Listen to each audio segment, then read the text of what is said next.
Hi, I'm Kevin Keller, the Pragmatic Statistician.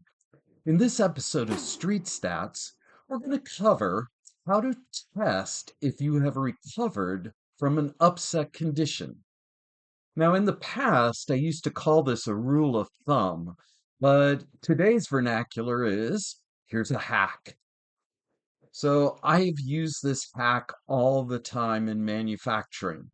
But if you are listening to this and you're not in manufacturing, it might apply one day to something that you're working on in a totally different application.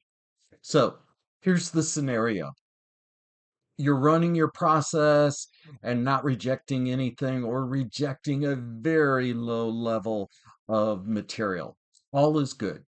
And then one day you have an upset condition. Your reject rates are astronomical, 10%, 20%, or even worse. For this example, we're going to use 10%, but it can be any number, as you will see shortly. You spend time working on this problem, and eventually you figure it out. You put in corrective actions and trust it's all behind us. Let's fire up and go.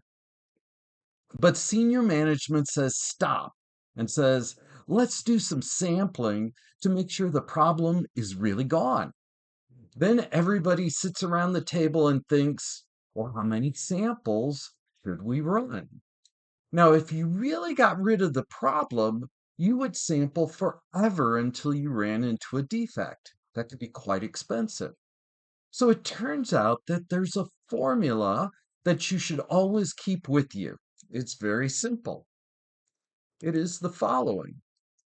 N is equal to 3 divided by P. That's it. That's the formula. Now, what exactly does this mean?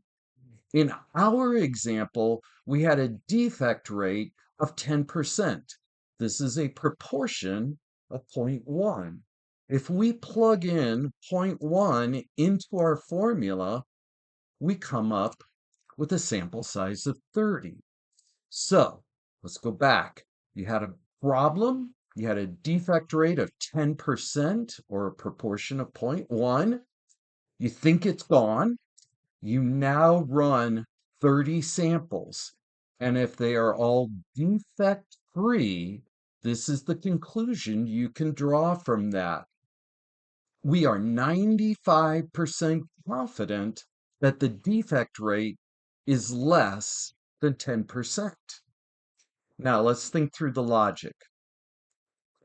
It doesn't mean that it's completely gone.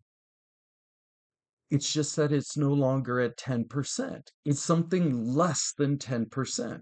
And logic would suggest that if you truly found the root cause and fixed it, it would return back to its previous value or something close to its previous value. We're not talking subtle changes in proportions. We're talking about big problems and resolution to big problems. Sadly, big problems do occur.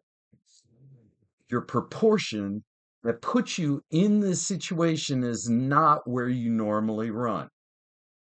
So let's use another example really quickly. If you had a proportion of 1% defective problems, 3 divided by 0.01 is 300. And in a high-speed manufacturing environment, that might be pretty quick to assess. And you could also back calculate the proportion given a sample size. So what does that mean?